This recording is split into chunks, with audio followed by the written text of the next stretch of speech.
का रुख कर लेते हैं। में सरकार आम आदमी आपने समझाया इस पूरे मामले को। राजीव, विश्लेषण के लिए आपके पास आते हुए, दूसरा, ये कोई पुराना मामला नहीं है, 3 दशक से पानी का विवाद चलता रहा है लेकिन समाधान नहीं है।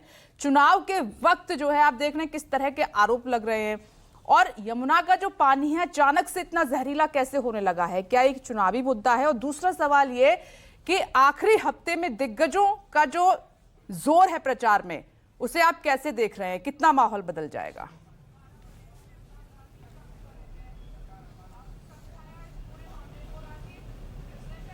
देखिए विपनेश, जैन धर्म का एक सिद्धांत है स्यादवाद, जिसमें यह कहा जाता है कि सच को जानना, आप सच, जो सच है उसका एक पक्ष आदमी जानता है।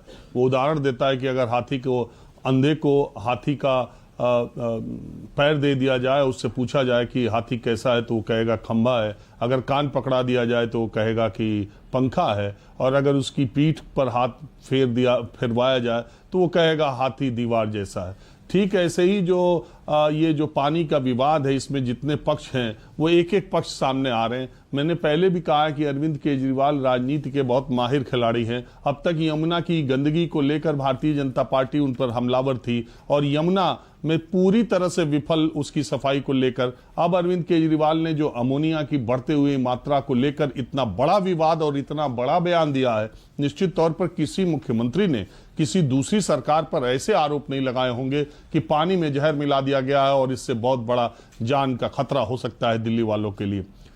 एक पक्ष तो ये है। दूसरी बात ये है, उनकी बात में सच्चाई ये है कि निश्चित तौर पर पिछले कुछ दिनों में अमोनिया का स्तर पिछले 4 दिनों में बहुत ज्यादा बढ़ा है। जैसा अमित, दिव्या और पल्लवी बता रहे थे, यहाँ जो दिल्ली के वाटर ट्रीटमेंट प्लांट है वो चंद्रावल में है, वजीराबाद में है और ओखला में है। और तीनों की एक जगह 30%, एक जगह 20% और एक जगह 10% कमी आई है। और वाटर लेवल में जो अमोनिया का लेवल है वो आश्चर्यजनक तौर पर 4 दिनों में ज्यादा आया है। ये अरविंद केजरीवाल का कहना है और ये फैक्ट में भी आता है। लेकिन दूसरी तरफ हरियाणा के मुख्यमंत्री ने चैलेंज किया अरविंद केजरीवाल को कि सोनीपत से के बाद हरियाणा में यमुना जाती है, आप अपने चीफ सेक्रेटरी को भेजो, हम अपने चीफ सेक्रेटरी को भेजते हैं और देखते हैं कि कहां से पानी, गंदगी और कहां से क्या मिलाया गया है। ये उसका दूसरा पक्ष है। तीसरा पक्ष ये है कि दिल्ली जल बोर्ड के जो सीईओ है, उन्होंने लेटर लिखा है कि इस तरह की बातें करने से 2 राज्यों में रिश्ते खराब हो सकते हैं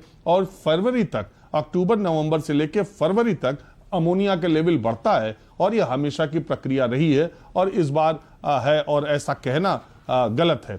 तो ये 3 बातें हैं। लेकिन हरियाणा से दिल्ली में पानी आना, कम आना, वो जहरीला होना, ये कोई आज पहली बात, चूंकि ये चुनाव है और विवाद इस तरह से खड़ा किया गया है कि यमुना जो कि एक दिल्ली में चुनावी लड़ाई का एक केंद्र बन रही थी, उसमें कई तरह की बातें अब होने लगेंगी। पहली बात तो ये है।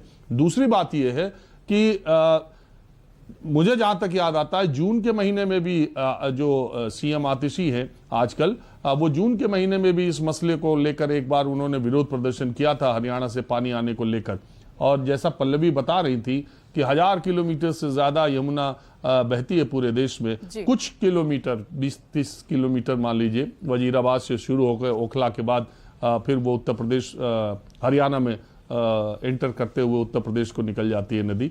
तो इसी बेल्ट की गंदगी को लेकर के भी सियासी हाय तौबा मचाई जाती है और इतनी ही दूरी में हरियाणा जो है जहर मिला दे रहा है 30 किलोमीटर के बाद, और 30 किलोमीटर के बाद फिर ओखला के बाद जो है यमुना ही हरियाणा ही शुरू हो जाता है। ये सब सियासी बातें हैं। लेकिन मैंने आपसे कहा कि तीनों फैक्ट में कुछ कुछ सच के अंश है, जैसा जैन धर्म के स्यादवाद में होता है।